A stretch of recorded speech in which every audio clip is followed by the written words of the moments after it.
He is kicked from the hero's party for being useless, but he turns out to have SSS ranked skills in everything aside from fighting. Kurt is a 15-year-old boy from a village hidden in the mountains that no one has ever heard about. He always wanted to be an adventurer, so he came to the city and joined an S-rank adventure party, but only as their errand boy.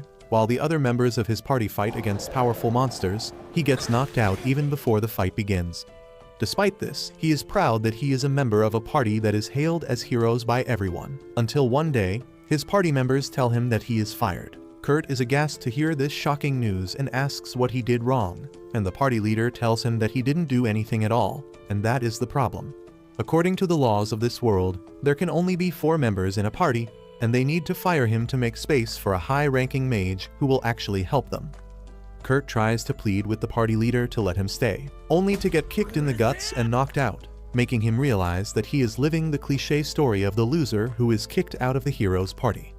Luckily, he doesn't keep whining and b***ing about it, and immediately reaches the temp agency in the next city to look for a job.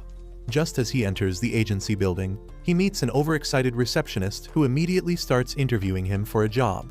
She is surprised to learn that he was just fired from the party that was promoted to SS rank recently. Kurt gets depressed talking about it, but the receptionist cheers him up by saying that this will look great on his resume. After that, she takes him for an aptitude test to see if he has any hidden skills, but he gets a G for all the combat-oriented skills. Kurt is even more disheartened, and the receptionist tells him that the guy who can test his non-combat skills will come back next week. Kurt meekly tells her that he is flat broke right now, and the receptionist decides to give him another chance. She tells him to pick up a sandbag lying in the corner, and as Kurt does it, he finds the sand sucking in his mana. The bag starts growing incredibly heavy, and the receptionist tells Kurt to drop it. She tells him that since he has basic fitness and strength, he can do construction work to earn some money, and Kurt is glad to take up the offer. He goes to the construction site where a grumpy guy looks at his resume and then at his twink-like body, before agreeing to give him a job because they are extremely short-staffed. He tells Kurt that his task is to mix cement and repair the city walls with it, and if he can't use half a barrel of cement in 3 hours, he will be fired. The man leaves without waiting for any questions, and Kurt decides to put magic in the cement to make it stronger since it was common sense in his village. 3 hours later, when Grumpy returns to check on him, he is dumbfounded to see that Kurt has fully plastered 30% of the wall on his side and used up all the cement available to him. He can't believe that a noob can do all this in 3 hours, but Kurt takes his shocked reaction as anger and apologizes. However, Grumpy tells him to come to work for as long as he can and hands out his entire purse to Kurt, saying that he will send the rest of his payment over to the temp agency. Within 3 days, Kurt finishes plastering half the wall around the city by himself, causing panic amongst the rest of the workers. Grumpy notices this and tells Kurt that he doesn't have to come to work from tomorrow, because if he does that, there won't be anything left for those who need the money more than him. He gives him the rest of his payment and tells him to find work that fits his abilities better in the royal capital. But like any other self-doubting loser, Kurt thinks that Grumpy is saying all this only to send him away. He goes to the temp agency and tells the receptionist that he lost his job, when suddenly, they hear a tanned beauty arguing with another receptionist about a job offer. Kurt's receptionist decides to talk to the girl named Ulyssia, who needs a miner to explore a mountain, but she will pay them only if they can find something valuable. The receptionists tell Ulyssia that her offer is not reasonable, but Kurt is desperate enough to ask her to hire him because he has done some mining work back in his village. The receptionist warns him that there's a good chance that he will be paid, and even the girl says that she is looking for a strong dwarf and not a twink. However, she doesn't have any money to hire a dwarf, so she agrees to take Kurt with her. As Kurt leaves, the receptionist begins to fantasize about hiring him to be her submissive boy toy, when suddenly, her colleague tells her that the construction boss has sent a check for Kurt's remaining payment. The receptionist is flabbergasted when she sees that he has been paid 200 gold coins, and she trips on the sandbags. Her colleague helps her up while telling her that these are no ordinary sandbags but special devices to measure a person's magic capacity, but only people who are on the level of a royal mage can activate them. The receptionist decides to move the sandbags out of the way, but they don't even react to her, and she remembers how heavy they were when Kurt tried to lift them, making her wonder how strong he really is. On the other hand, Ulyssia takes Kurt to her base on the mountain, and tells him that they are going to sleep in the same tent tonight. Kurt gets flustered because he won't be able to control himself sleeping next to a cute girl, and Ulysses goes crazy because he is the first guy who ever called her cute. After rattling him for trying to butter her up, she gives him his dinner, which is just a boiled potato. But Kurt still finds it delicious because it has been a very long time since someone else cooked for him. After that, they sleep in the same tent, and Kurt feels his sword rising as he sees Ulysses completely defenseless. However, being a gentleman and a wuss, he goes outside to rub a quick one out and then sleeps there. Turns out that Ulysses was just testing him to see if she should choose him over a bear, and she gets rizzed up by his character and cute looks. The next morning, she finds Kurt sleeping outside and then notices that he repaired her coat last night too. While she is marveling at his abilities, Kurt wakes up, so Ulysses gets to business and tells him that they need to earn 10 gold coins by the end of the week. However, she has no idea how to actually find something valuable in the mountain, but luckily, Kurt has got her covered. He uses his knowledge to quickly find a rock with crystals inside them that are worth 3 gold coins, and Ulysses can't believe her eyes. In just a couple of hours, Kurt gathers a lot of crystals, but he tells Ulysses that they won't sell for much since they are too small, and that is why he decides to turn them into magic crystals. Ulysses is shocked because craftsmen who can do that are incredibly rare, but Kurt is finished processing one before she even has the time to complain. She is shocked because it takes an hour to make even a small magic crystal, and this surprises Kurt as he begins to think about the masters who can use magic for a full hour and not get tired. Ulysses knows that they are not on the same page here, but she lets Kurt work on the magic crystals. Once he is done, she decides to go to the city to sell them, but Kurt opts to stay back so that he can explore the mountain a bit more. Ulysses goes to the night station and shows them the magic crystals. When they ask her about the documents of origin of the crystals, she shows them a pendant, and the knights freak out because the pendant means she is an adventurer working directly for the royal family. They immediately grant her the permission to use the teleportation device to go to the royal capital, unaware that Ulysses no longer works for the royal family now. Once she reaches the capital, Ulysses goes to her friend Mimiko to sell the magic crystals. At first, Mimiko says that the crystal is not worth much because it is not glowing too much. But when she examines it closely, she offers to buy the single piece for 10 gold coins. Ulysses is dumbfounded by this price, so Mimiko explains that the magic crystals have 10 times the mana inside them, and they don't even glow too much because they are not leaking any. Ulysses tells her that she has 49 more of those, and Mimiko buys all of them from her instantly. Once the deal is done, she asks Ulysses about the person who made the crystals, but she refuses to reveal Kurt's identity without his permission. Even when Mimiko uses her status as the royal court mage to command Ulysses, she stands her ground. In the end, Mimiko asks Ulysses to make sure that whoever made the crystals doesn't go to another country, and also to tell him that he can get a noble rank and the position of a court mage if he agrees to serve the kingdom. Ulysses agrees to her, but starts freaking out as soon as she leaves the shop. She returns to the other city the next morning and immediately goes to the job agency to inquire about Kurt. The receptionist tries hard to protect his identity, but Ulysses uses the royal pass to read his file. She is shocked to know the things he has already done, and then commands the receptionist to never share any information about Kurt to anyone else. She then deposits the entire amount she got from selling the crystals in Kurt's name and then heads to the mountain to check up on him. To her utter surprise, Kurt has built a house from scratch in one day, and on top of it, he doesn't think it is a big deal because people in his village used to do such things all the time. Once they enter the cottage, Ulysses tells Kurt that he has been offered the post of the Director of Royal Magic Technology Research Lab as well as the title of a noble for the magic crystals he created. Kurt can't believe that, but when Ulysses asks him about his decision, he decides to refuse the offer because he doesn't think that he is fit enough to command others. Also, he tells her that he is enjoying working as a freelancer right now, and Ulysses suddenly starts feeling conscious. She tells Kurt that she got a lot of money from selling the magic crystals he made, but since she had no contribution in that, she took only 1 gold coin as her fee and deposited the rest in his account. That is why she asks Kurt to work for her again so that she can sell his magic crystals and earn the amount she needs in the form of her commission. He eagerly tells her that he found another good spot to dig out minerals and says that he will get his tools ready, but Ulysses asks him to wait, thinking that he must be tired. Kurt tells her that he got a full 6 hours of sleep, and that totally confuses Ulysses because she doesn't understand how he can do that despite building the cabin. However, Kurt thinks that she is upset because he slept too much since he only got 4 hours of sleep when he worked with the S-rank adventure party. After that, Kurt leads her to the spot he told her about and tells her to not dig any deeper than 50 meters. He leaves Ulyssia at that spot and decides to keep digging at the place where they found the crystals earlier. A few hours later, Ulyssia manages to dig a football-sized topaz out of the ground, and she is delighted because now she can earn money thanks to her own efforts. She then decides to check up on Kurt, and this time, she is sure that he must have dug a cave already.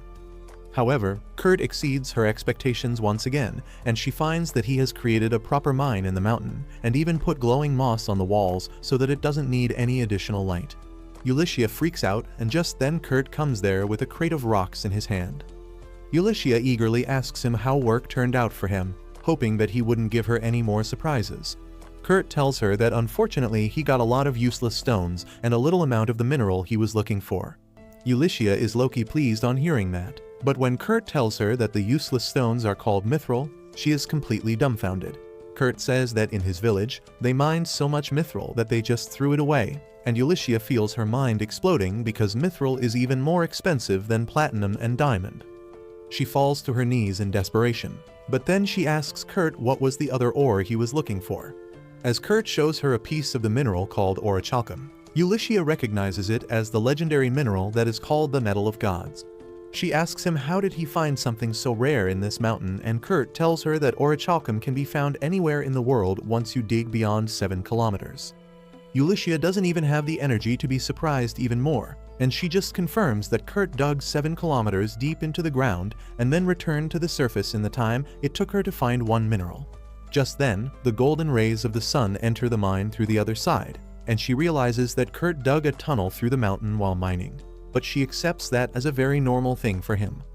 Luckily, Ulyssia can use the tunnel as a new path between the village and the nearby city as it cuts the traveling time down significantly. She decides to let licensed merchants use the tunnel to reach their destination quickly in exchange for a maintenance fee, which would be enough to cover her taxes and expenses. A couple days later, Kurt goes to the city where he runs into Bandana, one of the members of his previous party.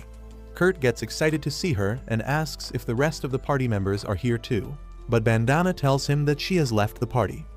After Kurt was kicked out, the party struggled a lot in the missions and Bandana knew that they were done for. Then there was another incident where their party leader threw a tantrum after he didn't like the food of the most famous restaurant in the city. He trashed the place and left without paying the bill, and the guards started looking for him.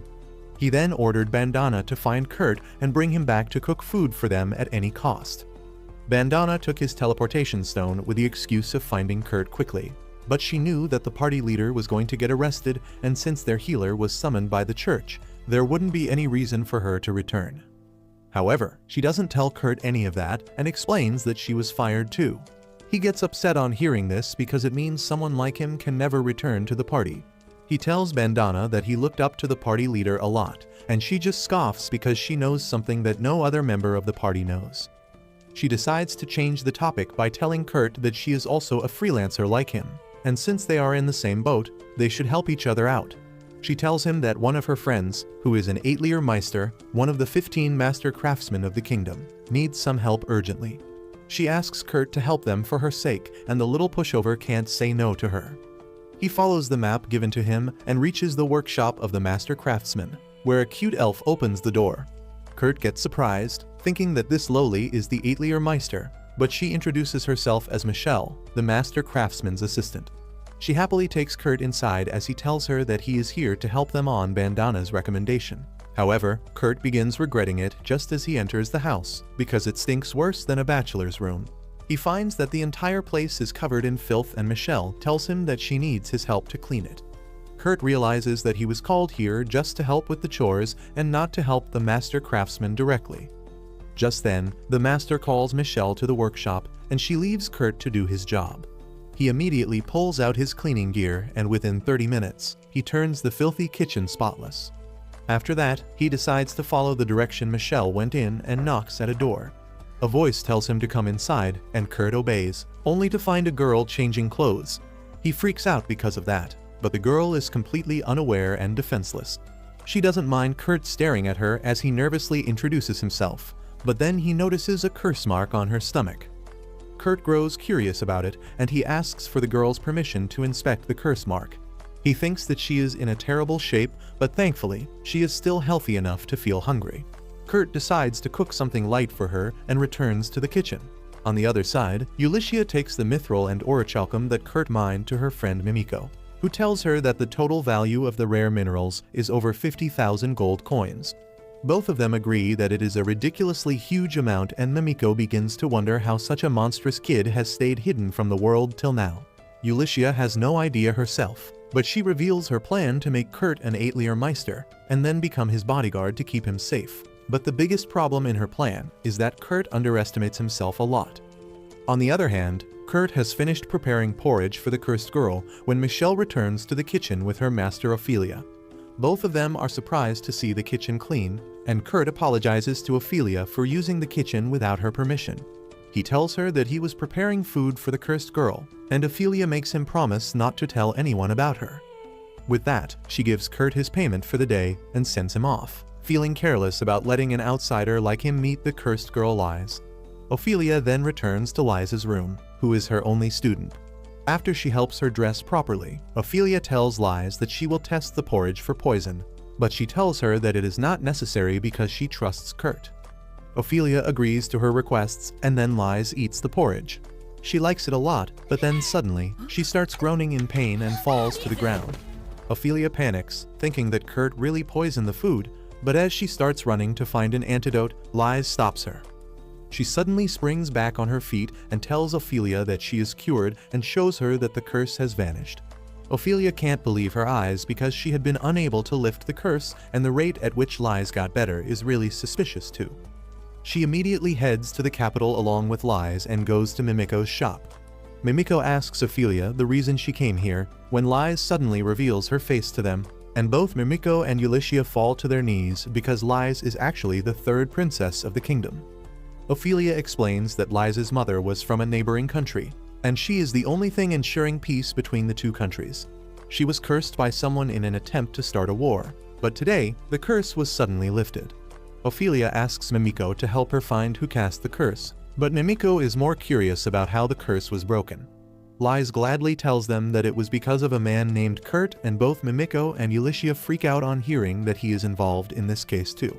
Ophelia then explains that Lies broke free from the curse after she ate the porridge made by Kurt, and Ulyssia wonders what other impossible things Kurt has done in the 6 hours she spent away from him. Mimiko suddenly speaks up and says that the person who placed a curse on Lies must have connections with a curse user and enough influence to interfere with the anti-curse barrier around the palace. She has 3 suspects that fit the criteria, and they include Sinova, the first general of the Royal Expeditionary Forces, Pope Tristan of the Poland Church, and Isidora, the third queen of the kingdom. While Ophelia and Lies agree that Tristan and Isidora can tamper with the anti-curse barrier, they don't think that Sinova can do that. Ulyssia replies that Sinova has connections with the Thieves' Guild, and they are experts at this sort of thing.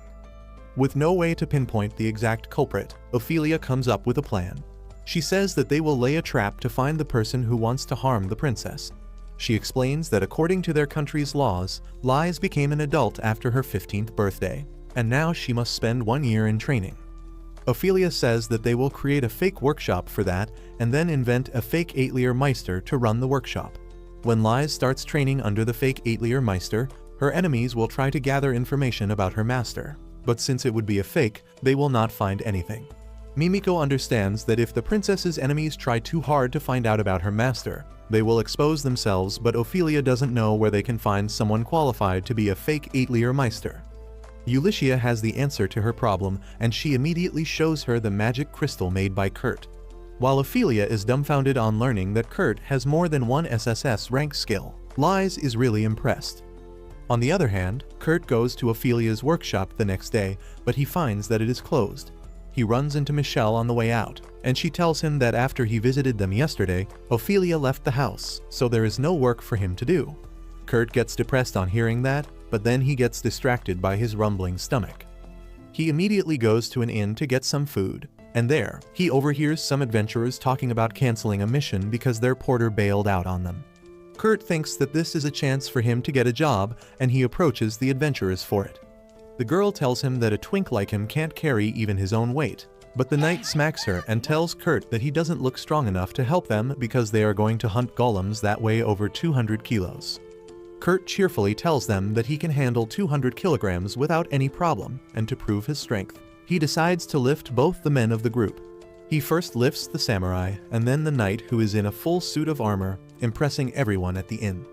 After proving his abilities, Kurt manages to get the job of the group's porter for this mission, and once they are done with the introductions, he finds that they are nice people. He decides to try his best not to let them down, but as soon as they are about to enter a dungeon, he steps on a slime and gets stuck. The ranger Sina tells him to stab the slime's core to kill it, but Kurt can't do even that and stabs himself instead. Sina is really disappointed by the lack of his combat skills, but she defeats the slime for him. Kurt apologizes to her party for slowing them down, but they tell him that he shouldn't worry about it because his job is just to carry stuff, and it is their job to keep him safe. This is a completely new experience for Kurt because his previous party members used to get angry whenever he made mistakes. He starts crying because of that, but then he wipes his tears and resumes the mission. Once they reach the cave, Sina spreads glowing moss around to give them better visibility, and Kurt spots some fresh goblin poop. The adventurers tell him that they can handle a couple of goblins with ease, but they will have to run away if they come across a group. They move ahead with that, and Kurt finds something on the cave's wall, when suddenly, the adventurers spot a goblin. They kill it immediately, but the goblin calls its friends before dying. Soon, the sound of goblins starts coming from both directions, and the adventurers realize that they have no way to escape now. Kurt tells them that he has found a secret passage they can use to escape, but the adventurers decide to do something else instead. As soon as Kurt opens the secret door, Sina goes after him, saying that she will help him find the exit, but instead, she shuts the door.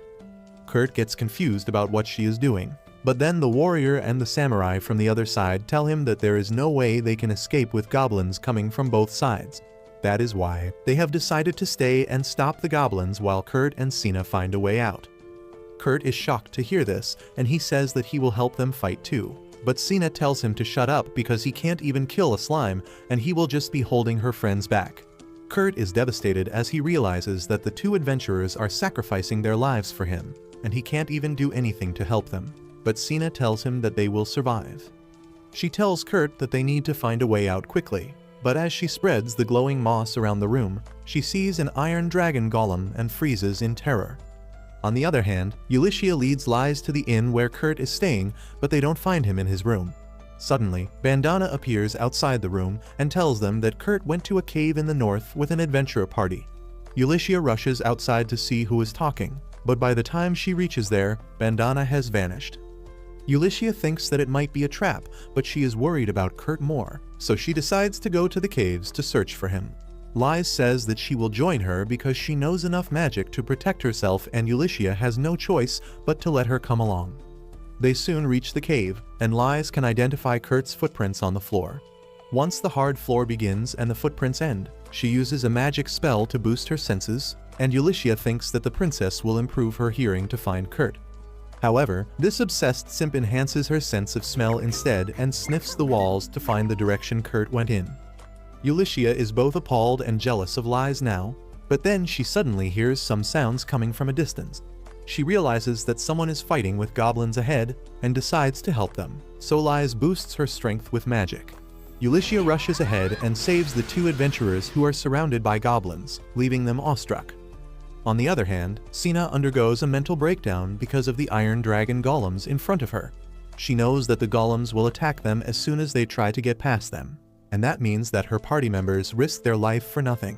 She gets depressed, but Kurt tells her to cheer up because they are going to escape. Sina thinks he is delusional, but then Kurt walks towards the dragon golems calmly. She panics as the golems activate and attack him, but Kurt dodges their attacks and climbs on top of them in a split second. Then, with a single strike of his dagger, he breaks the golem's tail. The dragon golem tries to attack him out of desperation, but Kurt dodges that too, and then breaks its head with another hit.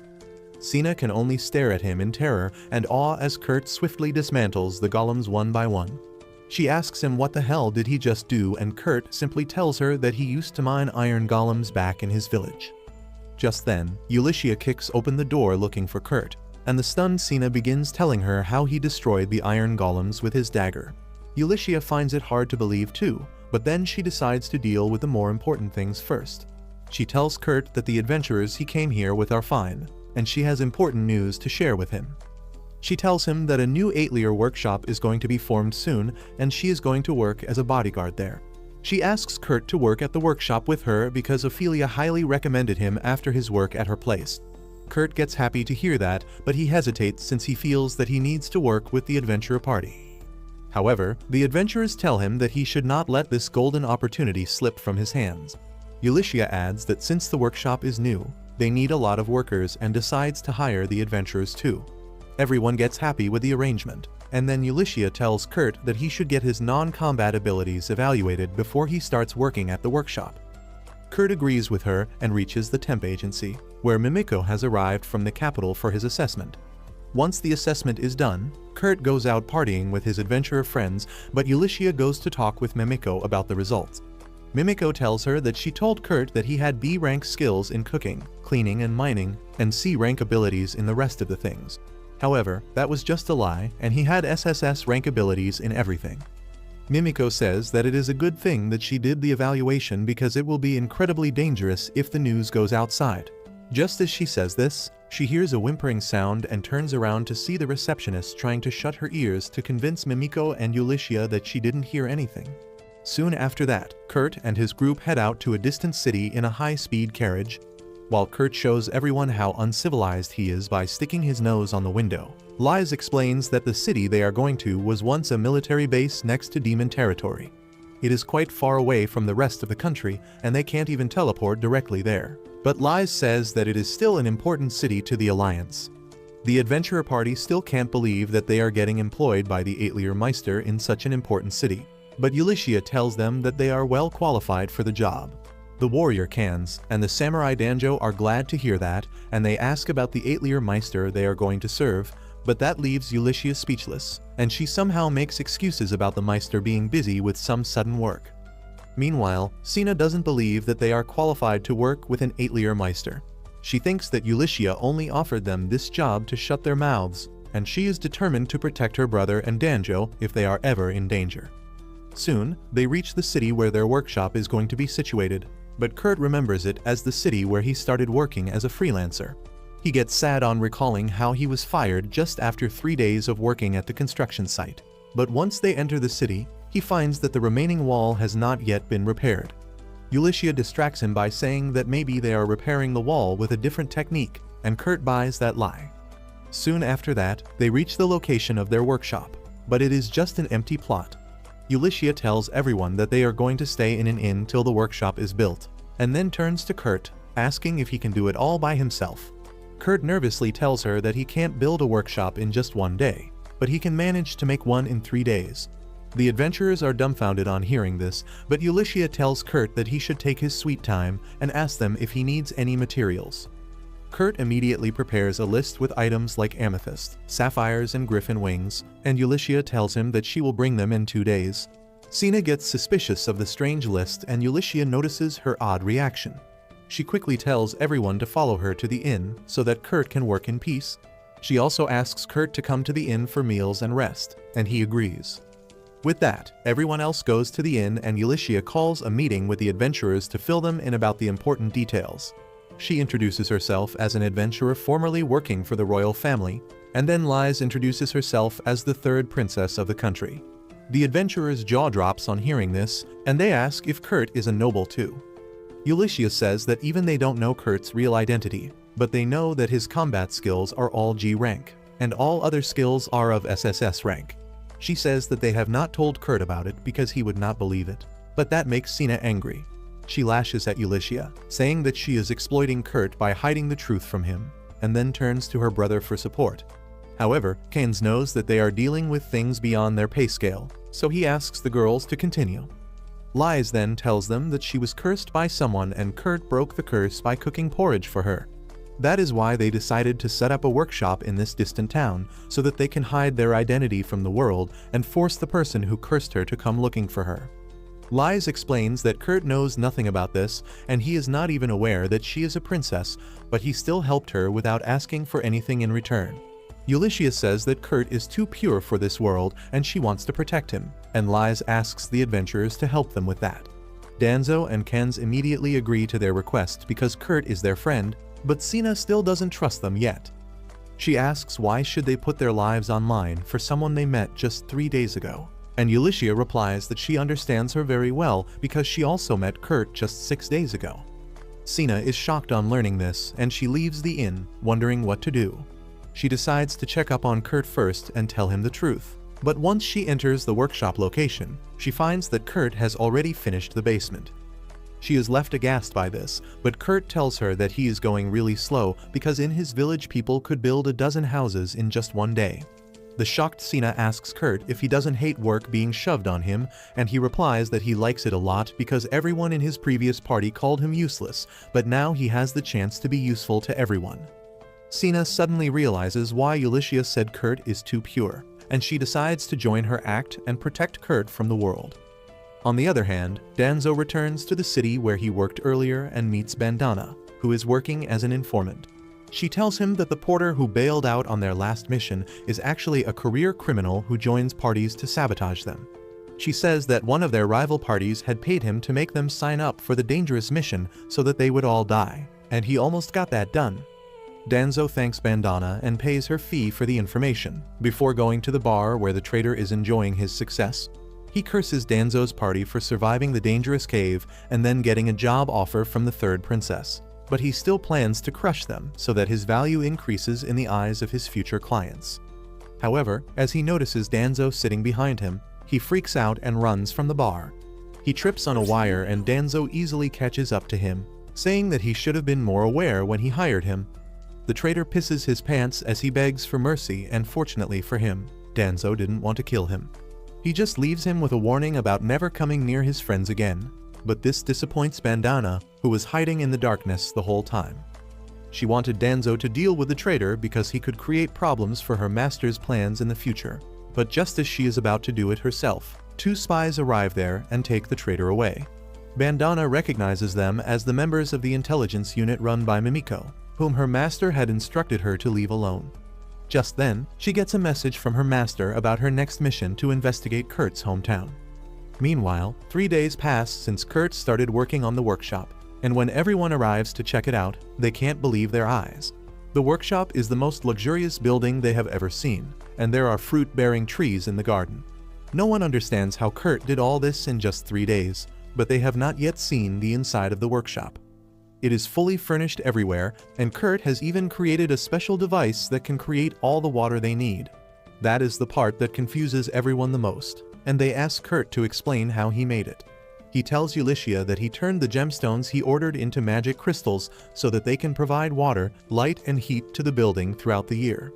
He has also built private rooms for everyone and a lavish office for the Atelier Master. He asks Ulysses when the Atelier Meister will return, and she makes an excuse that he got busy with something new this time. She then asks him where is his room, and he replies that since he is just in charge of errands, he doesn't need a room, so he is going to stay in the empty kitchen closet. Everyone freaks out on hearing this, and then Ulysses and Lies tell him to use the office as his room because it is going to be empty for the time being. It takes 2 hours of convincing from everyone to get Kurt to agree to use the office as his room. Ulysses then asks him if he can create a barrier to protect the house from curses, but that is beyond Kurt's expertise. Ulysses has to use the old-fashioned way of putting warding circles all over the house to protect Lies and others from curse, but she gets startled when Lies opens her door, expecting that it is Kurt who is here to sneak into her bed at night. However, the next morning, as everyone gets busy enjoying the food prepared by Kurt, he goes on a mission to clean the warding circles, thinking that they are graffiti. Ulysses rushes to stop him, but she is too late and Kurt cleans the last circle in front of her eyes, even though Mimiko had said that they are impossible to remove. She somehow makes up a story to explain those circles to Kurt, but then she starts worrying because she doesn't have any more of them. And if someone targets the princess now, she is the only one who can protect her. A few days pass since that incident, and fortunately, there have been no attacks on Liza's life. Ulysses is relieved that the princess looks completely fine, even though Kurt erased the magic circles to ward off curses. She wonders if it is because their enemies don't know about her location, or if Kurt's cooking is simply nullifying all the curses cast on her without letting anyone know. Also, Mimiko has arrived in the city and spread her network of spies to catch their enemies, and Ulysses thinks they can rest assured for the time being. She then tastes the cake Kurt has made and loses her mind over how delicious it is. Lies also praises the cake, and Kurt tells her that he made it using rice flour. Lies remarks that he is great at making rice dishes because it was his rice porridge that broke her curse. She asks him to prepare that any time she falls under a curse, but Kurt tells her that there is no need for that because she will not be cursed again. Ulysses is surprised to hear this and asks Kurt how can he say that so confidently because earlier he told them that it was difficult to create a barrier to protect against curses. Well, Kurt tells her that it is indeed difficult to create a barrier to ward off curses inside the building, because the building itself is a barrier that reflects all curses. Kurt explains that he can't create another barrier inside of it, which is why he made his earlier statement. He adds that he tweaked the function of the barrier a little, and instead of reflecting the curse on the user, it makes them shine brightly because he doesn't want anyone to get hurt by the curse. Ulysses immediately leaves to inform Mimiko and others about this, and Kurt asks Lies if she would like to go shopping with him. Lies gets sad on hearing this because despite wanting to go with him, she cannot leave the safety of the building. On the other hand, General Allraid and his assistant are patrolling the city walls because of a thick fog surrounding them. The general has a feeling that something bad is going to happen, but his assistant tells him that they shouldn't worry too much because the city walls were repaired properly. He reminds Allraid that he acted as the project supervisor himself, and the general replies that he did it to make sure there were no enemy spies who compromised the city's safety. Meanwhile, Mimiko, Ophelia, and Ulysses find a curse user who is glowing even after his death. Mimiko tells them that he was already dead when her spies found him, and Ophelia remarks that Kurt created a really strong reflecting barrier that works even when the target is dead. She says that if Kurt fully cooperates with them, they can solve this problem in just one day, but Ulysses is against it because she doesn't want to put him in any danger. Suddenly, they hear the city alarms going off as an army of skeleton monsters approaches the city walls. General Allraid and his assistant panic on seeing this, but they quickly gather the soldiers. Allraid decides to stay back and defend the city with his life and asks his assistant to evacuate people. But then suddenly the skeletons walk right into the wall and vanish. Everyone is confused about what is happening, and even Ulysses and others get this report through her spies. Ulysses suddenly realizes that the monsters are disappearing after being absorbed into the western side of the wall, which was the part Kurt repaired. Soon, the first wave of monsters is completely absorbed into the wall, but more of them are going to arrive soon. The one behind the attack is Marlefus, the healer of Kurt's former party, who was exiled by the bishop after the party leader was arrested. Marlefus tried explaining that she had nothing to do with that, but the Hippo bishop told her that her actions have brought shame to the church. However, he gave her a chance to redeem herself and also get promoted to an official priest. Marlefus was eager to know more, and the bishop poured an expensive wine before telling her about the mission. As soon as Marlefus drank the wine, the fat bastard told her that her mission is to help him assassinate the third Princess Lies. She was stunned to hear that, and the very next moment, a curse took over her body. The bishop told her that the wine was cursed, and now she cannot consume anything except water till she killed Lies. Marl accepted the mission, believing that she should follow the bishop's orders because he is a representative of their god. However, she soon realized that the bishop had made a deal with the demon to assassinate Lies, but it was too late to change her decision by then. In the present, the demon absorbs her magic power to summon more skeletons, and Lies realizes that she has been set up as a sacrifice. The next day, Ulysses tells Lies and Kurt about the attack of the skeleton monsters that are coming from nearby ruins. She says that the moment the skeletons touch the wall, they were destroyed, and Kurt replies that it is common sense in his village that skeletons are purified when they touch walls. Ulysses isn't even surprised at this, but she knows that Kurt repaired only 1/3 of the wall and the remaining part is still vulnerable to the skeletons. She suddenly gets an idea and tells Like and Kurt to stay inside the building while she goes to the ruins and cleans up the source of the monsters. Kurt volunteers to go with her, but Ulysses tells him that he can't even fight, and his main job is to protect Lies. She then goes to the storeroom and pulls out the magic crystals made by Kurt because her plan involves using them against the monsters. After that, Ulysses takes Mimiko and Ophelia to the Knights' barracks, where Allraid is busy coming up with a strategy to defend the city. He is surprised to see so many high-profile people here, and Ulysses tells him that they are all here to keep Princess Lies safe. Ulysses immediately gets to business and tells Allraid to distract the monsters and open a path to the ruins so that she can deal with the source of the problem.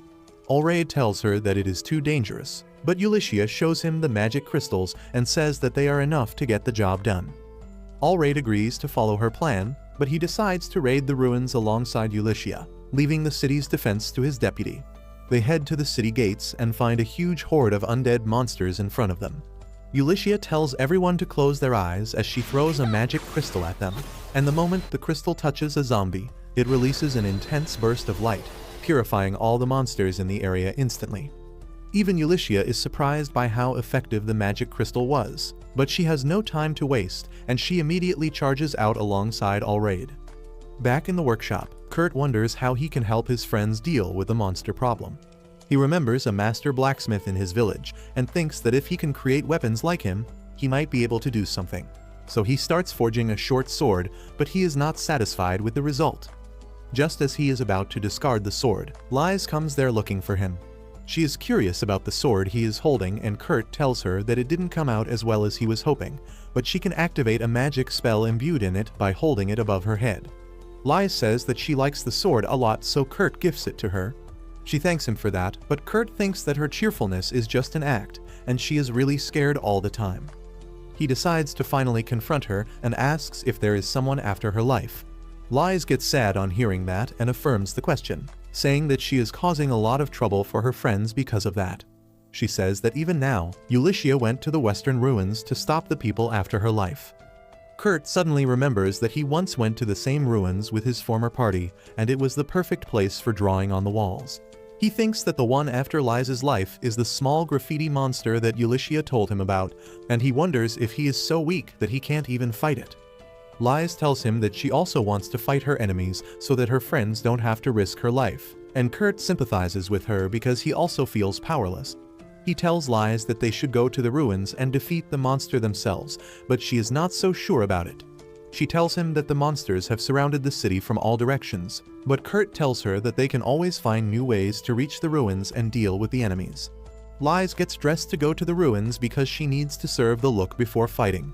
She then looks at the knife that Kurt just gave her and remembers that he told her that it has a magic spell that activates when she holds it over her head.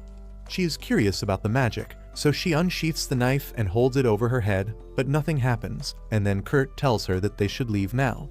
However, just as she turns around, she sees something surprising. Meanwhile, Ulysses and Allraid fight through hordes of zombies as they try to reach the ruins. They keep getting overwhelmed by the zombies and other monsters, even though the vice captain is distracting most of them. Ulysses thinks that they need to hurry up and find the source of all these monsters when suddenly, she hears Allraid groan in pain. She turns around to see him injured, but as she tries to go and help him, a bunch of monsters gang up on her. She is about to reach for a magic crystal when suddenly, the adventurers hired by their workshop come to support her, while Cans and Danjo help fight the monsters, while Cena confirms that the monsters are indeed coming from the ruins ahead and they must be located somewhere underground. Ulysses tells everyone to close their eyes before throwing a magic crystal on the ground to destroy the monsters using its light, and then the group heads towards the ruins. Ulysses gives Allraid a test tube, telling him that it is just soup made from medicinal herbs, but as soon as he drinks it, his wounds heal without even leaving a scar. Allraid can't believe that this medicine is just soup, but the adventurers tell him that he will keep being surprised by what Kurt can do. Just then, a bunch of monsters come out of the ruins and Cans tells Ulysses to leave them to his team. The three of them charge towards the monsters while Ulysses and Allraid slip past them and enter the ruins. Meanwhile, Marl starts feeling really weak, and she figures out that if the demon uses her power to summon monsters for 2 more waves, she will die.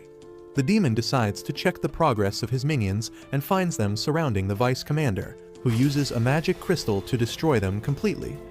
He doesn't understand what is happening, and even Marl is confused because she has never seen a magic crystal that can do that. The demon then finds that 2 people have entered the ruins, and he thinks that they deserve a personal welcome from him. Meanwhile, Ulysses and Allraid reach the center of the ruins, and they find the room from where monsters are being spawned. Ulysses throws a magic crystal on the floor and the monsters vanish, but she is not sure if she dealt with the root of the problem.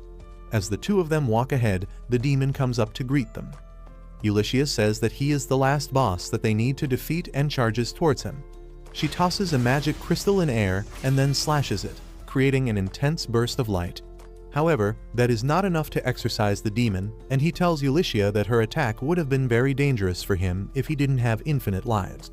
Just then, Allraid attacks the demon lord, who doesn't even bother dodging because his wounds heal instantly. He tells Ulysses and Allraid that they are not bad for humans, and then shows them a visual of the knights struggling against the monsters. The demon calls them stupid for risking their life to protect the city and the princess, but Allraid declares that his knights will never let a demon do whatever he pleases. The demon decides to defeat them completely and summons some powerful monsters, saying that the adventurers at the gate of the ruins won't be able to stop it, and the monster will eventually reach the city wall and destroy it. Ulysses and Allraid attack the demon while he is in the middle of his villainous monologue, but the demon just picks up its head and reattaches it like he is made of Lego. Ulysses starts getting afraid now because no matter what they do, they can't seem to hurt the demon, and if his monsters really breach the city's defenses, a lot of innocent people will die. The demon enjoys the look of despair on her face and tells her that her fears will soon come true. Meanwhile, Marl is really exhausted and hungry in the summoning room. She doesn't have the strength to run away or to erase the magic circle, and she wishes to eat Kurt's homemade cooking one last time. Suddenly, she hears Kurt's voice saying that they should dig around here, and she thinks that she is hallucinating him. However, moments later, Kurt breaks through the floor of the ruins and climbs up. He is surprised to see Marl there, and she is surprised as well. Kurt then helps Lies up, and Marl thinks that Kurt knows that she is behind the assassination attempt on the princess, and he brought the princess here to convince her otherwise. Lies asks Kurt about the woman lying on the magic circle, and he tells her that she is a nun and the healer of his former party. Marl says that she is a former nun because she has been exiled from the church, and Kurt asks if this is why she was targeting Lies. Marl decides to tell him the truth that Bishop Tristan is behind this, but Kurt doesn't even hear her out and asks if she went crazy because of being fired and started drawing weird circles everywhere. Marl is confused, but Lies hears everything, and she realizes that the true enemy is the bishop. Kurt lashes at Marl for graffitiing everywhere, and Lies thanks him for getting angry on her behalf. Marl doesn't even understand what the two morons are talking about, and then Kurt asks her where is Ulysses, because she should have come here already to clean this stuff up. Marl tells him she is upstairs, and Kurt decides to meet with her. He tells Lies to stay here because she would be safe, but she volunteers to go upstairs and meet up with Ulysses instead. She tells Kurt that he doesn't need to worry because the one targeting her is right here, and she has the knife he gave her earlier. As the princess leaves, Marl wonders how dumb can Kurt be to send her to her death, but then he prepares a mop to wipe the magic circle. Marl thinks that he can't do it, but Kurt cleans the magic circle with just one swipe, breaking it.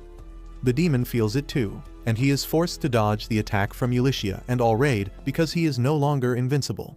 They both realize it, and Ulysses tries to use a magic crystal against him, but the demon quickly hits it away from her hand. The demon declares that he will kill them quickly now, but just then Lies arrives there.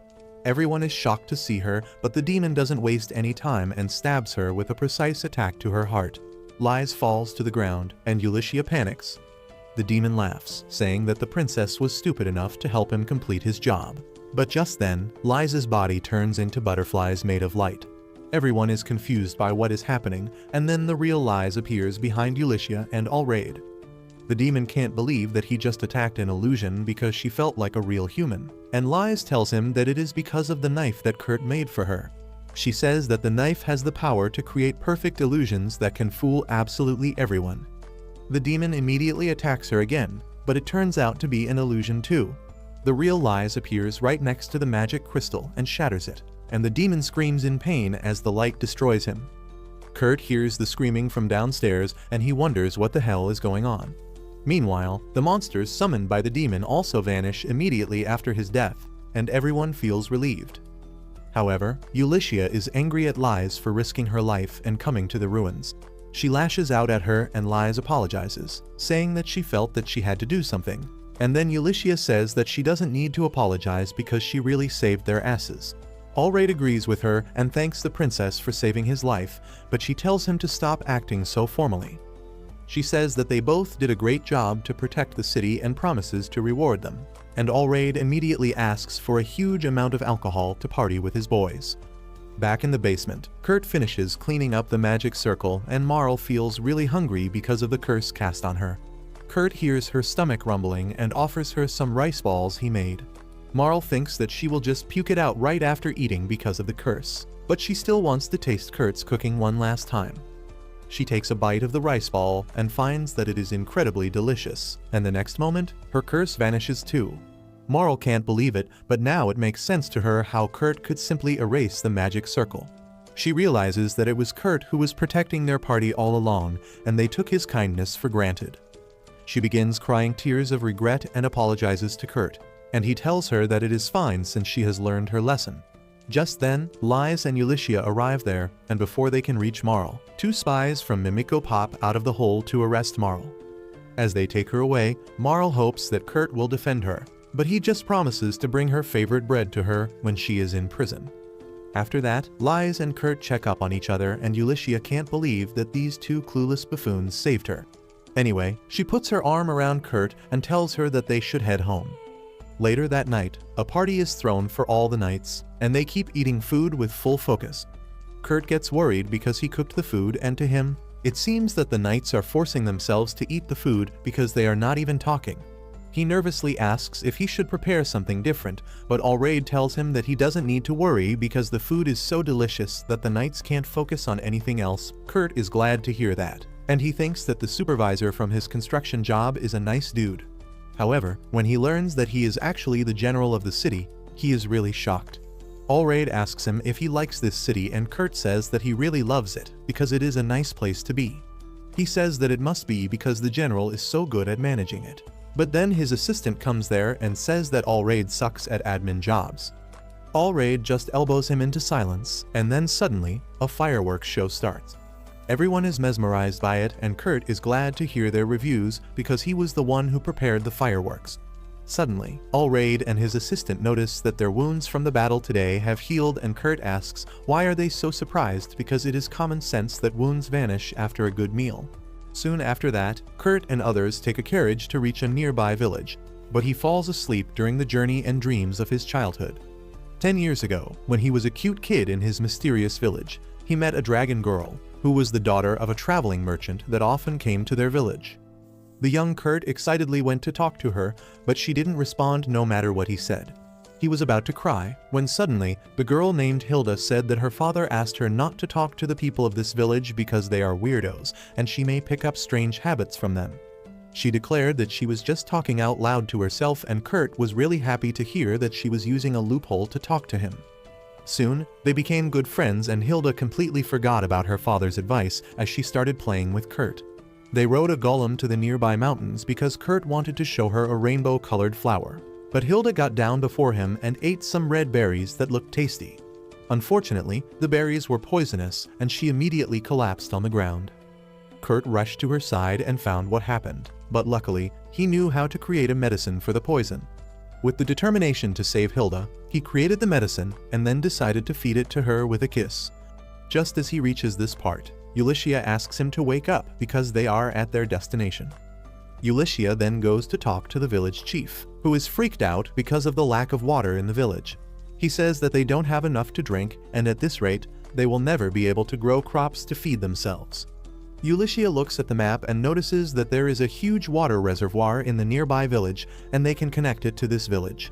The village chief frantically tells her that he tried that, but the neighboring village refused to share any water with them, and now they have to rely on the power of their workshop to save everyone. Ulyssia returns to the inn after that, and she finds Danzo on guard duty while everyone else has gone uphill to help an old bird tamer with his back pain.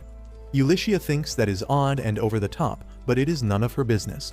She tells Danzo that she is going to the nearby village to negotiate sharing water with this one.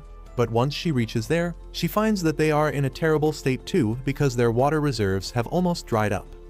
As Ulyssia consoles their crying village chief, a bunch of villagers come running to inform her about an emergency at the top of the hill. Ulyssia immediately rushes there and finds a huge lake there. She runs to Sina and Cans, confused about why the villagers were crying about water when they have such a big lake. They tell her that the lake was not here a few moments ago, and as Kurt approaches them with a smile, Ulyssia immediately understands what happened. He tells her that he was taking care of some birds and they looked thirsty, so he drew some groundwater. He asks Ulysses if she finished her mission, and before she can give him an answer, the heads of the two villages come there.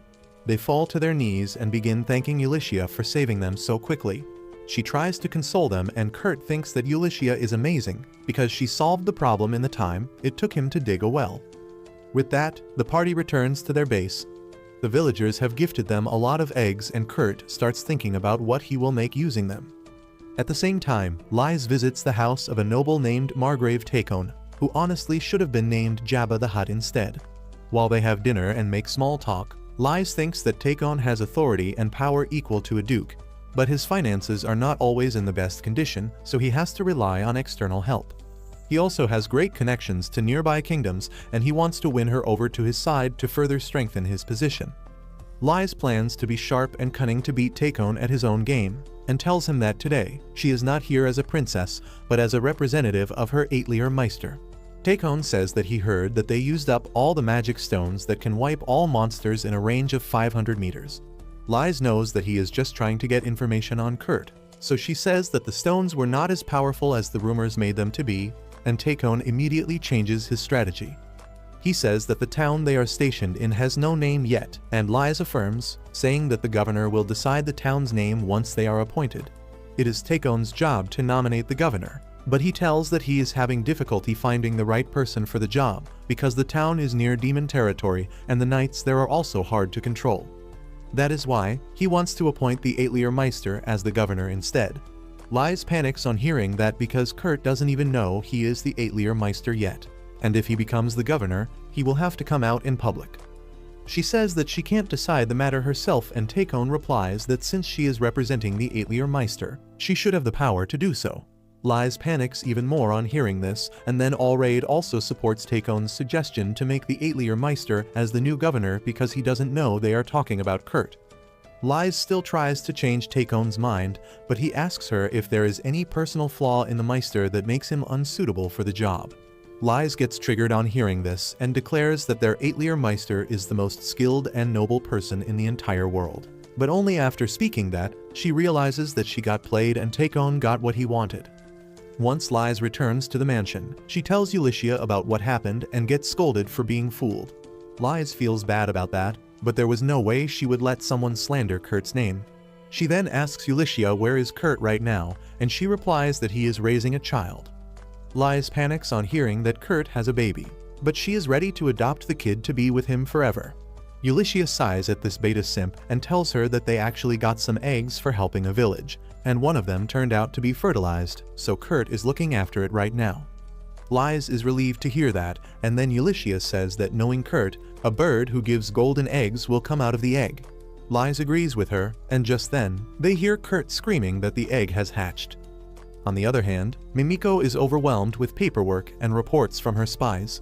She finds that the bishop who made a deal with the demon was assassinated inside the church, which makes her believe that he was not actually the one pulling the strings.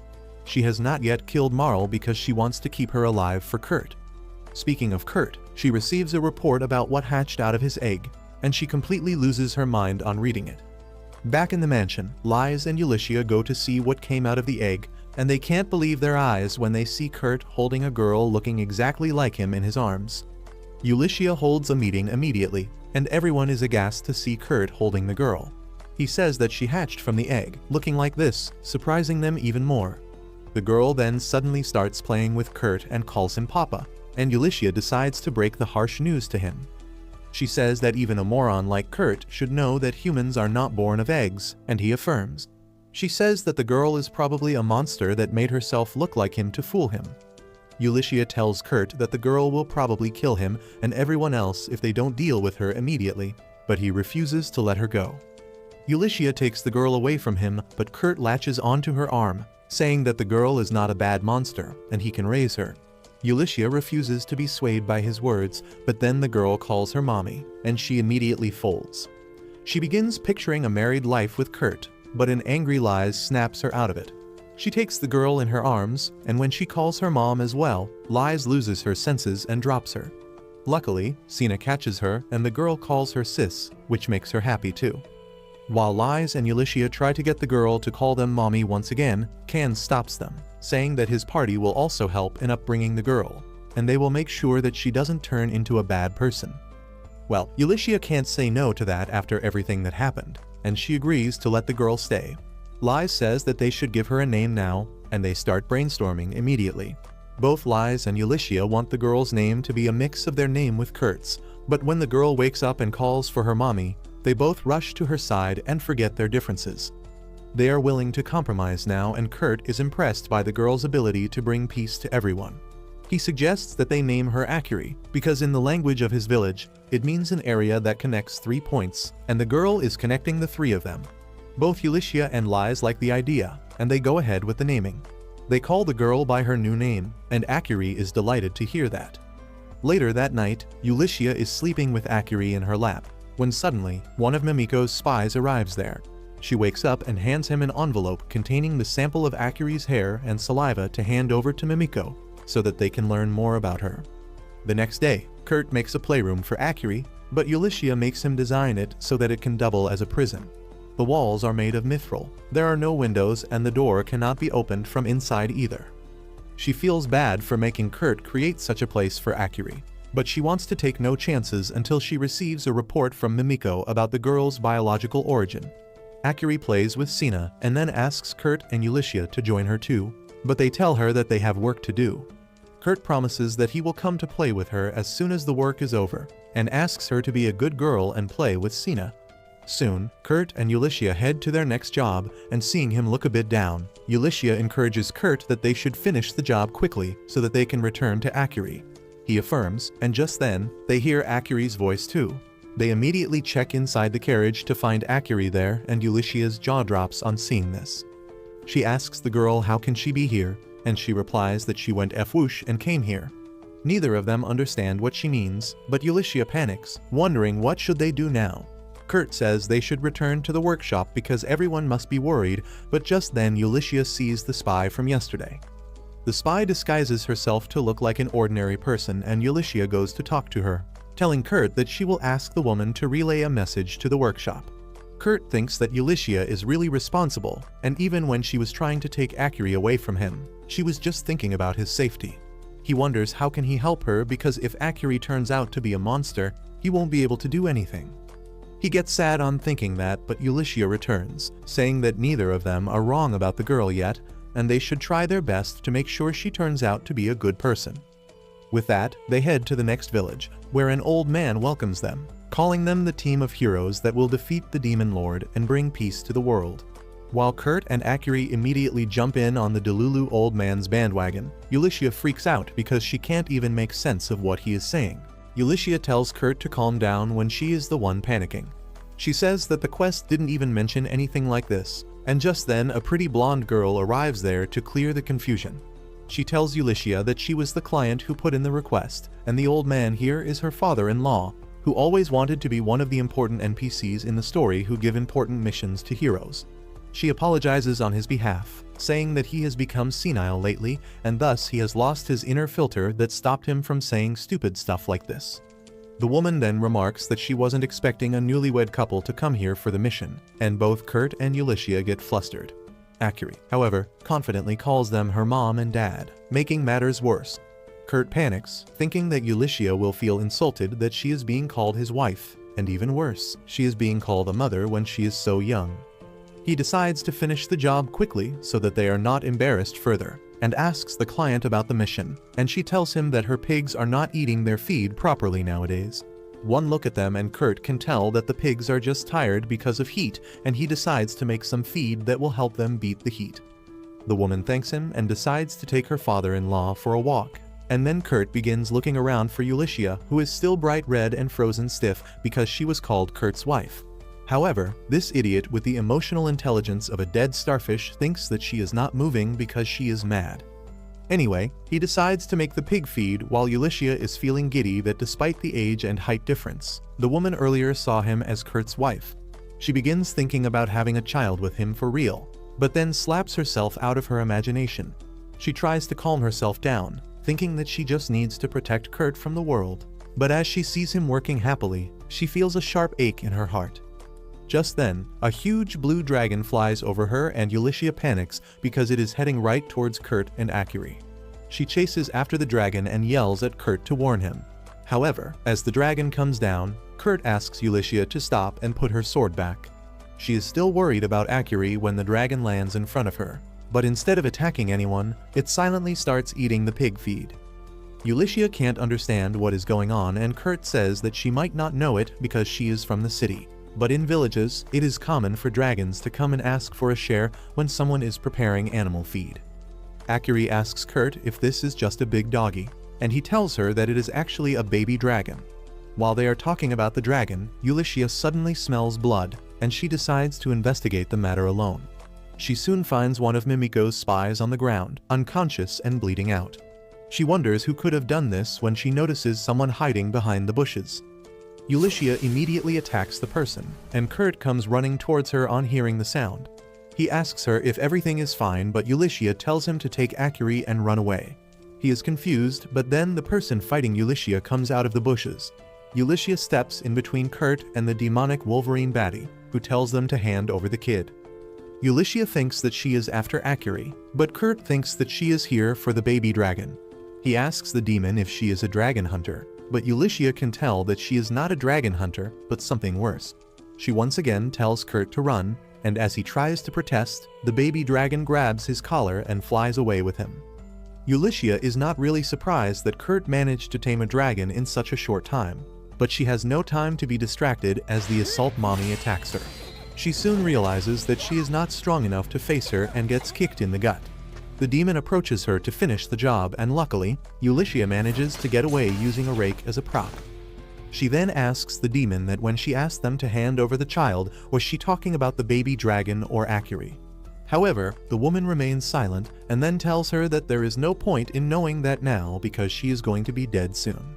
Ulyssia realizes that she can't even buy time at this rate, and then the demon fighter attacks, quickly disarming her.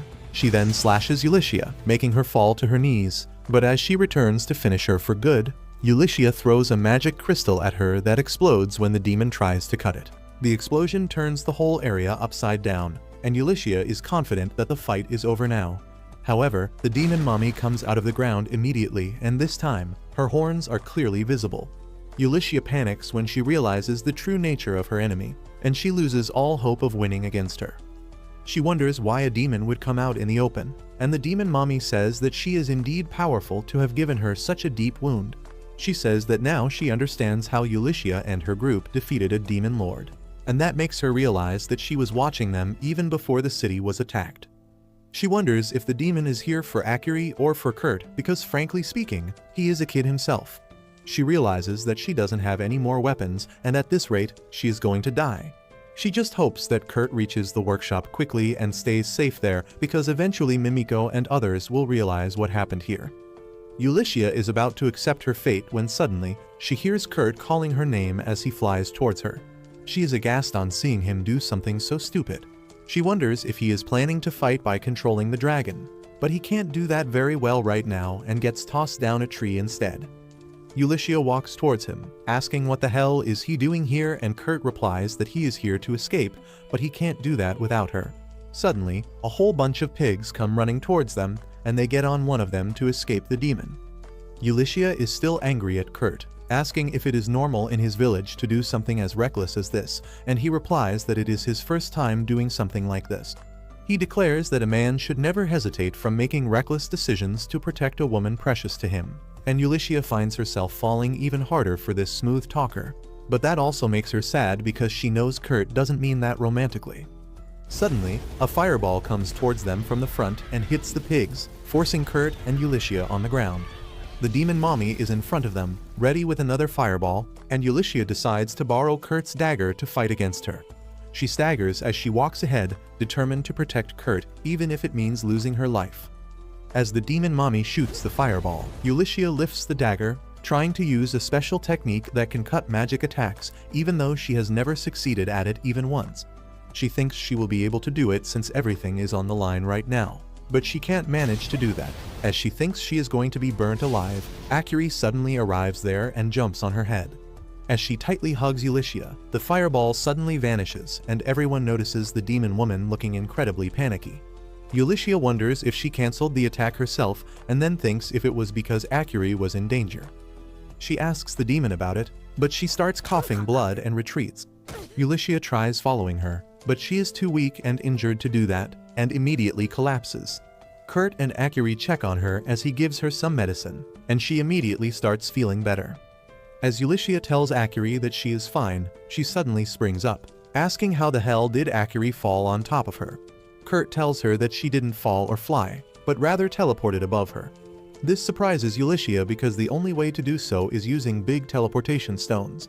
No magician has succeeded in teleporting through a spell, but Akiri did. Ulyssia asks her if she can do that again, but Akiri cannot do that. Kurt is also concerned about the woman who attacked them, and Ulyssia wishes that they don't see her again. Just then, a pig arrives behind them, looking incredibly sad and hurt. Kurt panics, realizing that his job was to take care of the pigs, and he immediately heals all of them before the client arrives. Soon, the pigs are back in their pen, looking as healthy as ever. The blonde woman is really happy to see this, and she thanks Ulyssia before asking her where her husband is. Ulyssia makes an excuse for Kurt, who has gone to return the baby dragon to its parents, but on the way, he sees something and decides to change his plans. Meanwhile, Ulyssia and Akiri begin to head home, when suddenly, Kurt comes towards them, still riding the dragon.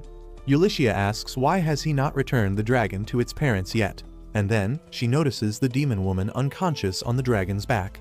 She experiences cosmic levels of confusion as she wonders what is going on, and then Kurt begins to explain the story. He says that when he spotted the woman from the sky, he landed the dragon to help her. He found that she was heavily injured but still breathing, so he decided to make some medicine to help her. The woman woke up and called him a fool for helping an enemy, but Kurt told her that since she cancelled her attack and did not kill Ulyssia and Akiri, he has enough reasons to save her. He then finished the medicine and tossed it to her, telling her that she would die if she didn't take it. The demon woman took the medicine, but she immediately started feeling weird.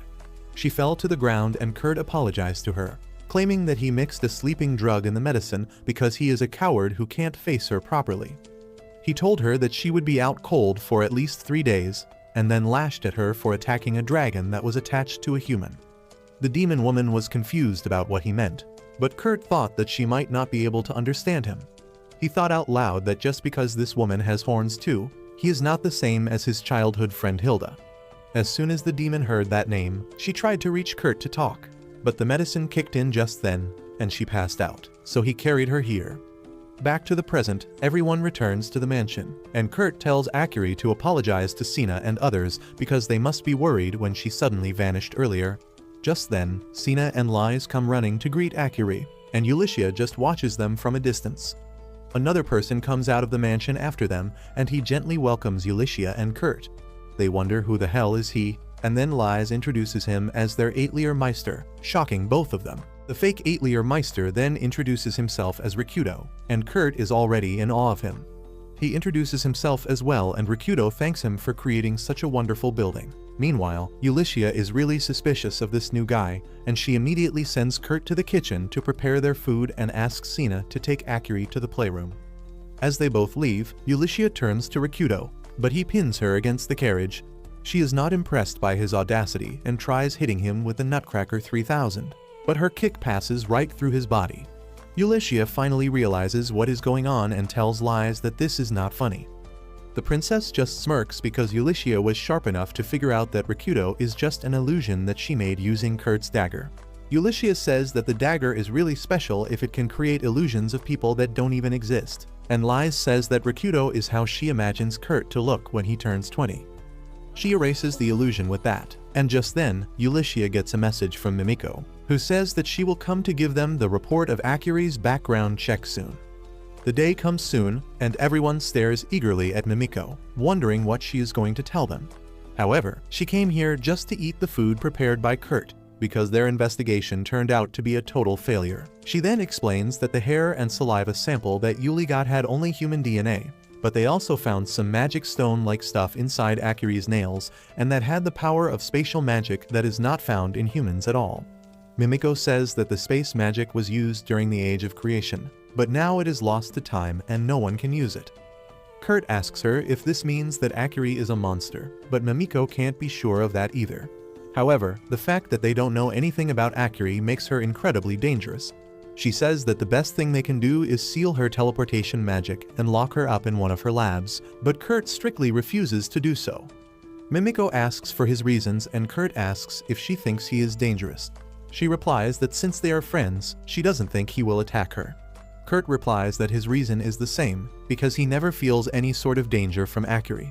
He doesn't care if she is a human or not, because he knows that she is a kind girl who won't hurt anyone.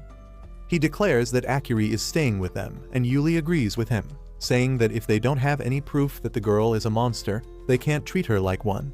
Lies supports the statement too, telling Mimiko that she won't let anyone take their daughter away. Mimiko understands their reasons and asks them to take care of Akiri, and then she asks them about the demon they captured, whom Kurt still thinks of as a dragon hunter. Kurt tells her that she is being held in a prison in the basement, and as Mimiko goes to deal with her, he asks her not to throw the poor woman in prison. Mimiko doesn't tell him that the poor woman is actually a demon, the worst enemies of humanity, and she is going to suffer a worse fate than being thrown in a prison. Mimiko takes Yuli with her to the prison, where they wake up the demon woman and ask her if she can speak. The woman talks in phrases, saying that warriors speak only what is necessary, and Mimiko realizes that she talks like a moron because of her duty as a warrior and not because she is dumb.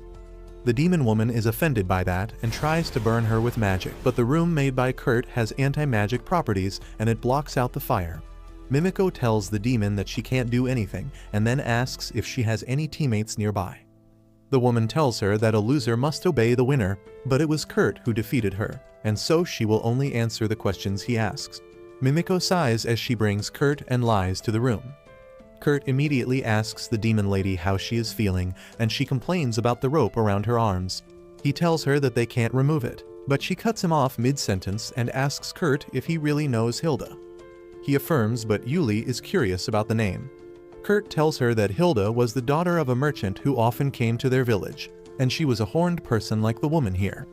The demon then asks Kurt if Hilda was wearing a griffin crest, and he affirms that she was. The demon woman gets a burst of energy on hearing that and tells Kurt that she wants to save Hilda, who is currently being held as a prisoner under the castle of Margrave Takon. Everyone is shocked to hear this, and Kurt says that they should leave to save Hilda immediately. However, Yuli doesn't trust the demon, and she thinks she is just trying to play with Kurt's emotions. She asks why did she attack Akiri if she wants to save Hilda, and the demon woman says that she was investigating Takon, but he was investigating them, so she followed them. It was there that she saw Akiri suddenly teleporting inside the carriage, and she thought that she could use her power to save Hilda. Kurt immediately believes her, but Yuli reminds him again that they have no proof. The demon woman tells them to look at her pendant, and as Yuli pulls it out from underneath those massive mountains, Kurt immediately identifies it as Hilda's pendant. The demon tells them that Hilda gave it to her, and when she saw Yuli using Kurt's dagger that had the same griffin mark on it, she stopped her attack. Kurt says that Hilda had given him the dagger, and now he has proof to believe the demon. Even Mimiko seems to believe her now, and she tells the demon that they will save Hilda for her, but she has to remain here. Kurt also asks the demon lady to stay in the room, and she tells him that her name is Saul, so he can call that. Kurt is glad to get on a first-name basis with her, but just then, Akiri teleports between them. Everyone freaks out, but they get calm quickly. Kurt then goes to Mimiko because he doesn't know how they can save Hilda, and she immediately calls a meeting without Kurt to come up with a plan. Thanks to her spy network, she has the map of Takon's mansion, and she says that his wife and daughter are both dead. There is a room in the mansion where no one else, but he is allowed to go, and he has been seen taking food there often.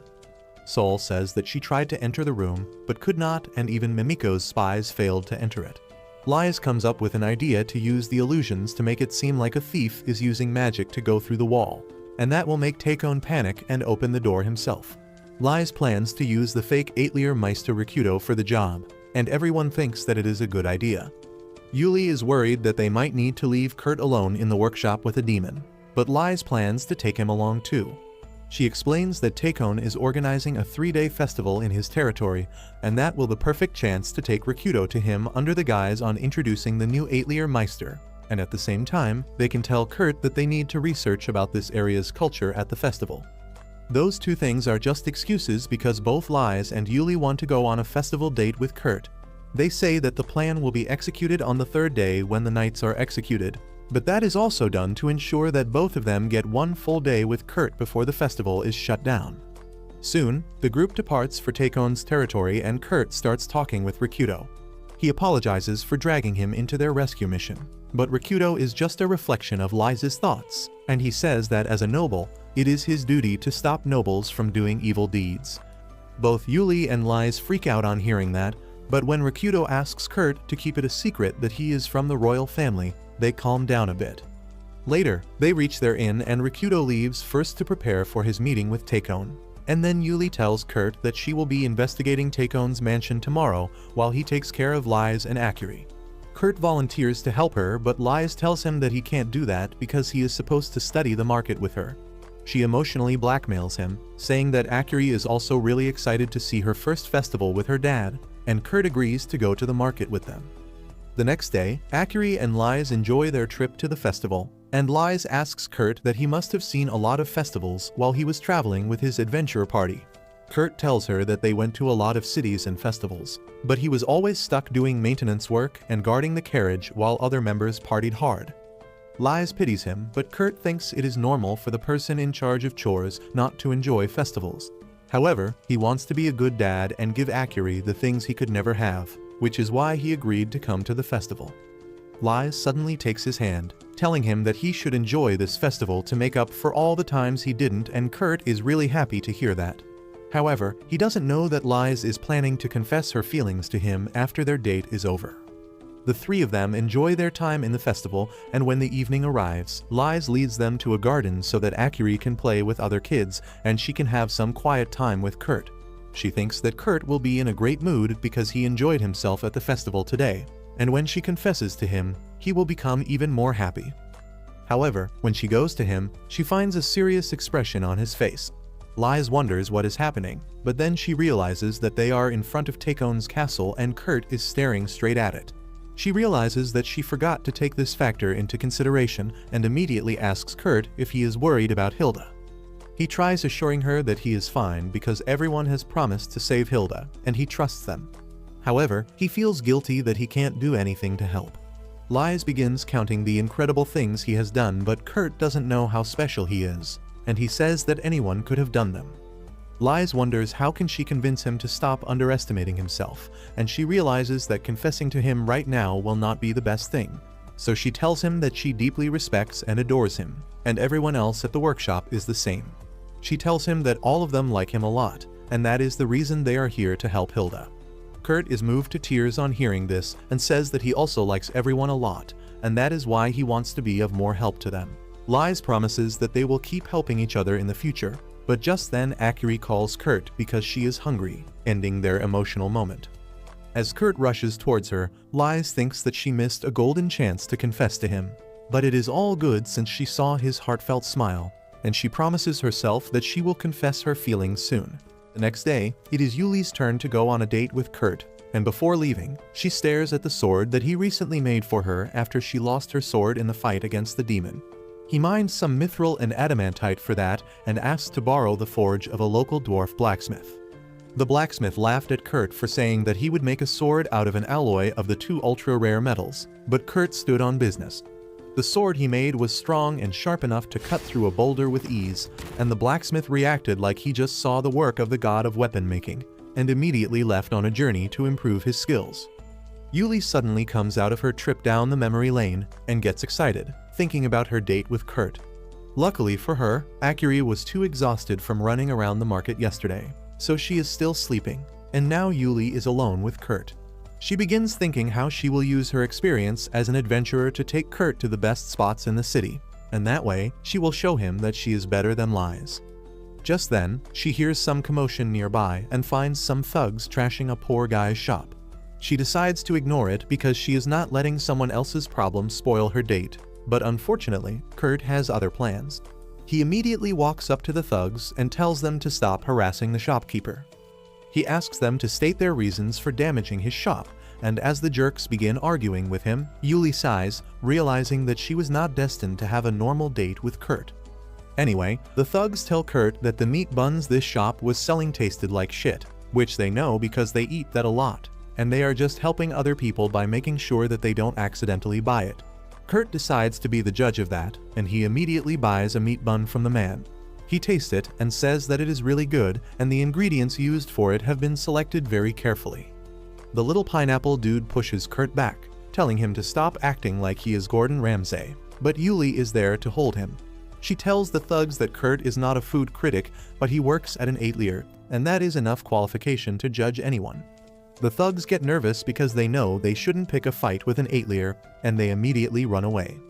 The man thanks Kurt for his help, but he has been seriously injured by the assholes. Kurt finds that he has a few broken bones, and Yuli says that his medicine will take care of that quickly.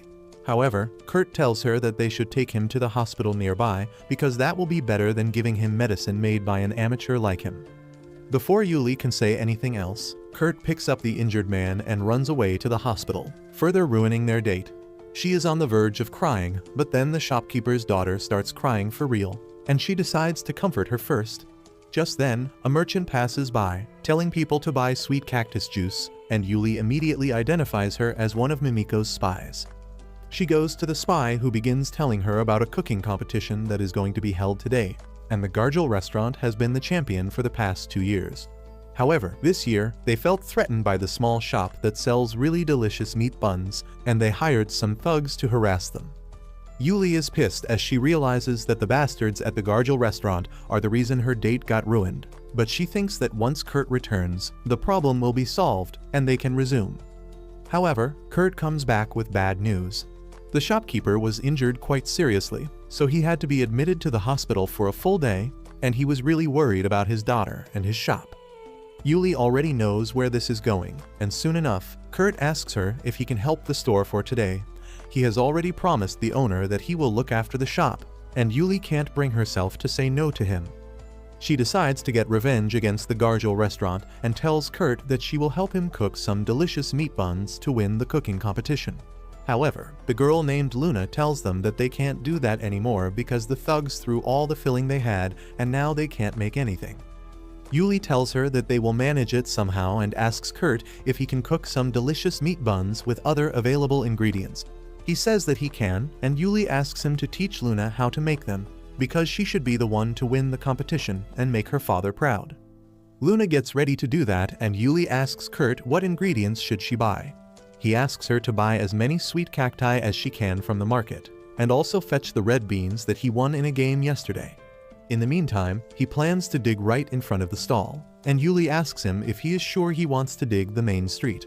Kurt tells her that it won't be a problem because he will dig fast and then patch up the hole too, but Yuli tells him to at least get a permit before doing that. Soon after that, the judges begin visiting all the shops taking part in the cooking competition, and they heavily praise the donuts of the Gargel restaurant. They are confident that he is going to win because no one is close to him. But more than that, the fatty who runs the restaurant has bought one of the judges, so no matter what, he will make sure he wins. Just then, some people begin praising some meat buns, and they recommend it to other people on the street as well. As soon as the fatty sees this, he panics because he was sure that the thugs had shut down the meat bun store. He immediately rushes to the stall's location, and he is stunned to see a huge queue there. Not only are they selling the buns really fast, there is also a hot spring next to their store, and Fatty can't figure out what the hell is going on. Just then, the judges also arrive there, and Fatty tries telling them not to eat the buns the shop is selling because they are filled with a black gooey stuff, which can't be good for their health. Luna also arrives there at the same time, and she asks the judges to at least try the stuffed buns before coming up with a decision. The judge who has been bribed by Fatty picks up one bun and breaks it open to see the black filling inside it. Luna begins telling him that it is made from boiled red beans and sweet cactus jam, just like Kurt taught her. The judges are already impressed by the innovative recipe, and when they try the buns, they are really overjoyed. Fatty gets pissed at this, but the moment he tries the sweet buns, he is blown away by their taste and starts acting like he is in Food Wars. Just then, Yuli also arrives there to back Luna up, and she tells the judges that the dough of the sweet buns is really fluffy because they kneaded it using water that had baking soda dissolved in. Fatty asks her where did they even get that from, and Yuli says that they got it from the hot spring in front of them. Fatty asks how the hell did a hot spring appear here, and Yuli proudly tells him that Kurt dug it up right now. He refuses to believe that, but when Yuli reveals that Kurt works at an atelier, he quickly goes silent. He suddenly changes his strategy, saying that they must have dug the hot spring without permission, and they will surely get punished for it. However, Yuli shows her the permit that Lies helped them get directly from Takon. Fatty is dumbfounded now, and then Yuli explains that the hot spring Kurt dug up serves as a relaxing footbath now, and it is going to be placed under the care of the city administration as a new tourist attraction. Fatty loses his mind on hearing all this, and he pulls the judge he bribed aside, telling him to do his job and convince the other two judges as well. However, the sweet bun has low-key opened his eyes, and the judge says that he cannot give this shop a bad review.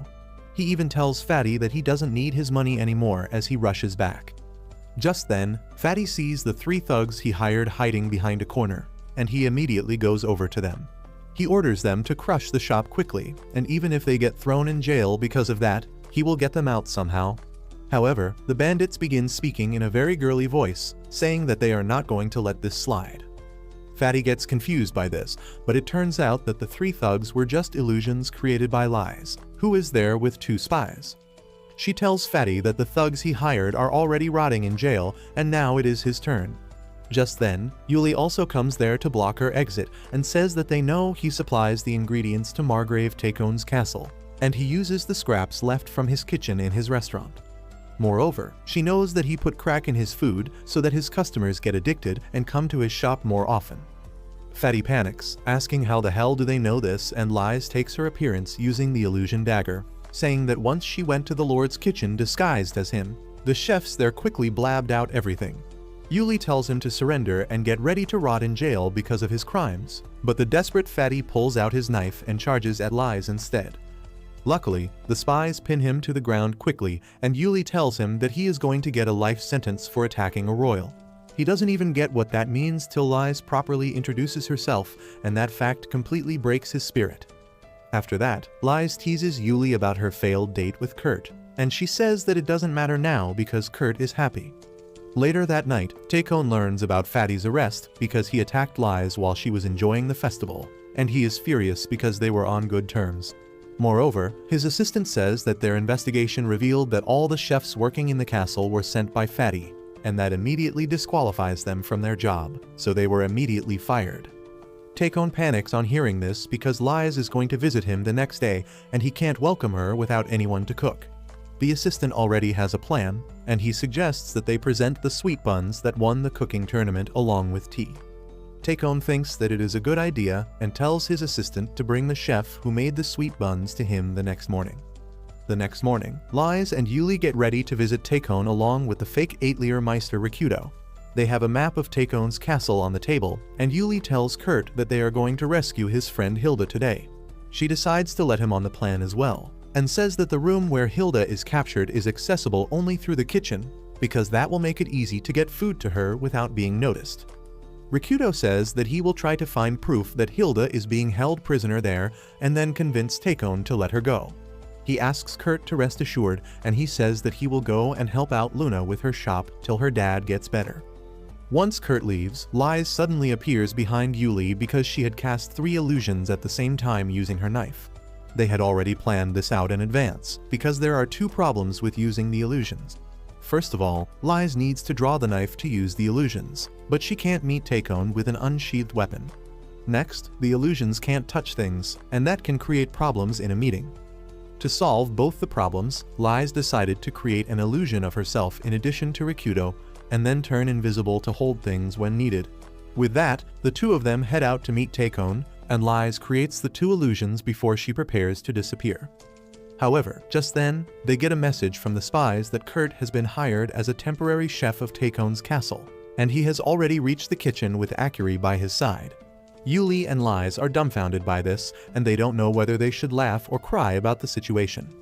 A few minutes ago, Kurt was busy making stuffed buns in the stall, when he heard the girl Luna screaming outside. He immediately rushed to her side and found that she was just surprised because a knight ordered her to prepare 100 stuffed buns for Lord Takon immediately. Not only that, he asked her to come to the castle to work as a temporary chef for the day, and she could not do that because it was time to open up the stall. Kurt told her that she didn't need to worry about it because he would make the stuffed buns and then go to the castle. He gave the buns he had already baked to the knights to taste while they were waiting for him to get their order ready. And the moment the knights took the first bite, they achieved enlightenment. When Kurt returned with their order, he found all of them frozen stiff, and he thought they were just tired after being on duty for the last few days. However, the knight captain snaps out of his daze on hearing Kurt's voice and tells him that his fatigue from working overtime during the festival vanished after eating the buns. After that, Kurt leaves to the castle along with Akiri, when he suddenly realizes that the lord who has summoned him is actually Takon, who has kidnapped Hilda. Soon, he reaches the kitchen where an assistant collects the buns from him and tells him that they are going to be served to the princess. Despite practically living with lies, Kurt panics, thinking that the buns he made in a hurry might not be good enough to be presented to her, but the assistant tells him that there is no need to worry about that. He just asks Kurt to stay on standby till the meeting between Takon and Lies ends, and be ready to prepare anything they order. As the assistant leaves, Kurt's attention goes to the door at the end of the kitchen, and he starts thinking about Hilda.